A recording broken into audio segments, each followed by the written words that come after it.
Episode 3 Wake Up Call. Move yourself from the pod slowly. It'll take some time for your bodies to adjust. Dr. Moth instructed gently as she helped Irma out of her pod. The good doctor brushed Irma's hair from her graying face as she began to check her eyes, making sure that the pupils contracted to the lighting. Looking up from her patient, she could see the others stirring in their pods, 2 men and another woman. All of them wiped tired eyes and stretched stiff, cold muscles, and within a few moments were sat up, eyeing her. 20 years of cryosleep had left them foggy and a little disoriented. Irma yawned slightly as she shook her head, stretching her arms to their full length. "Have we arrived at Odessa, then?" she asked. Her words were still slightly slurred from the brain fog. She began to remove herself slowly, but thought better of it. She sat back with a queasy look on her face. "We have. Once we get you all checked out, we'll head over to the flight deck for departure." Dr. Moth pulled up the patient files on her screen and made sure that all the vitals from the crew's implant monitors were up and running before she began her roll call. She walked over to the first man, sitting in the pod. He was largely built, with a shaven head and a large amount of tattoos covering his visible body. His gaze immediately focused on her as she approached, and she could feel the steel coldness behind his eyes. Mac Dorillo, American SF and security operator, age 28, born in the Midwest provinces of North America. Can you confirm this in your mission statement? Dr. Moth met Mac's gaze and he nodded in approval. Staff Sergeant Mac Dorillo, 14th Space Combat Battalion, in charge of the safety and security needs of Emerald Team on their recon of Odessa. His strongly based voice echoed off the walls as he spoke, and Dr. Moth could only imagine it was a voice that had led many men into battle charges against the raider parties back on Earth. She quickly signed off on the screen in front of her and began moving to the woman sitting next to him. In this pod sat a young woman with a skin color caramel and piercing green eyes. Her thick black hair loosely hung around her face. She brushed it aside as Dr. Moth pulled up her file. Gianna Morelli, age 19, graduate of Biological and Terrestrial Studies in Venice. Impressive for someone your age. The young lady waved off the compliment and yawned. "Call me Gigi. Only my grandmother still calls me Gianna." She tilted her head with a half smile and a wink. The coyness in her voice made Dr. Moth smile, and even though Gianna was very young, considering the importance of the mission, she had heard great things about her. Her studies of altered UV lighting on botanical life had been a keystone discovery in the development of Optimus 1. "My mission is to collect biological samples from Odessa, as well as advising the team on things like food sources, water supplies, and environmental hazards while exploiting the surface." Gigi laid back against the edges of her pod with a questioning look on her face. "Is it normal to be so hungry after cryo? Because I am starving." The others nodded and murmured with agreement.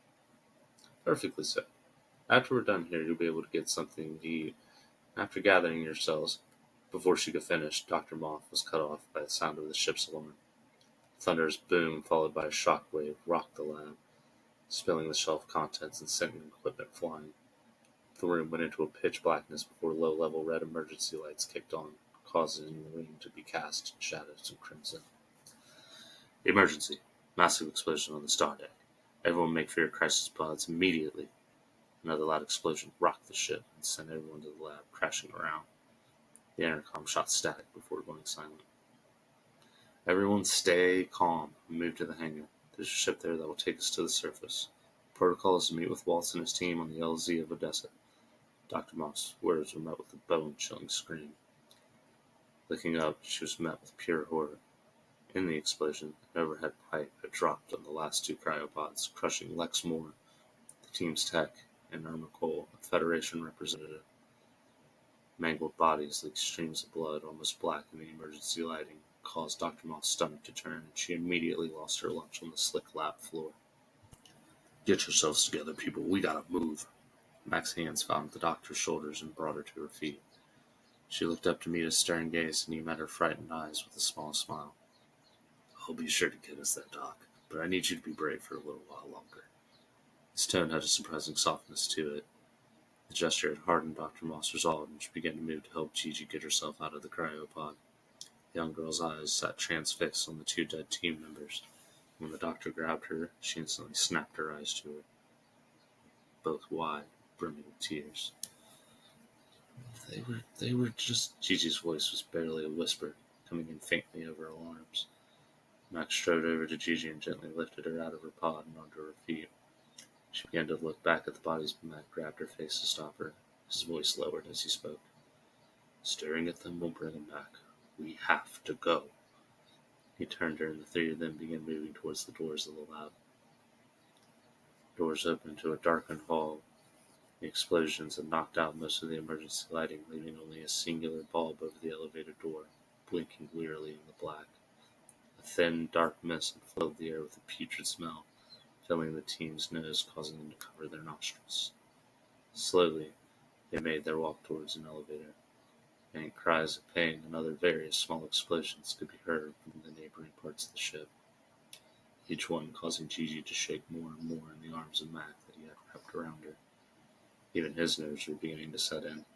He knew a bad situation when he saw it. Having to potentially protect two non-combatants with nothing in his hands made the tingling pit in his stomach start to spread. Reaching the elevator doors, Dr. Moth tapped the call button frantically, but nothing happened. She lowered her head with a defeated sigh, her hair falling into teary eyes. Power must be out. Her voice came out hoarse and meek. Max slowly leaned Gigi, who was now in full shock, against the wall, and walked over to the doors. Slipping his fingertips into tiny gaps, he strained to open it. A screeching grind came from inside the door frame as they slowly gave way. With enough room to put his head in, Mac looked into the dark shaft. Above him, he saw another elevator door open and what appeared to be a body laying over it. Something wet and warm landed in his eye, causing him to pull his head back in. Wiping the substance away, he could quickly tell it was blood from the body above him. He grimaced as he wiped it off from his pants. After another moment, he resolved himself to look again. Sticking his head between the gap, he looked back up the shaft, but was met with immediate confusion. The body that had been laying above him was no longer there, as if it never were. The emergency lights blinked from the opening above him, and in those blinks, just barely, Mac could make out the shadows of something. Something not quite in the shape of a normal person, but twisted and thorny. It moved in jerking motions, and its shadow grew darker and darker. Mac quickly ducked his head back in and slammed it on the edge of the door as he did, hard enough to make a small grunt escape his lips. He cursed himself for a moment before being frozen in place by the wail of whatever stood on the floor above him. Its cry was high-pitched, and too high for anything to possibly think that was normal. The piercing sound caused everyone to cover their ears in pain. A second later, more and more of those screams echoed in a cacophony that tried to drive the team to madness. Mac grabbed the rest of the two women and began running for the lab. And behind him, he could hear the loud thud and the sound of metal tearing.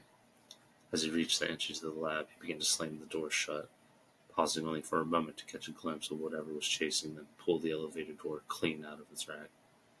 A black, twisted arm reached out of the darkness, blinking in the red, searching for its prey.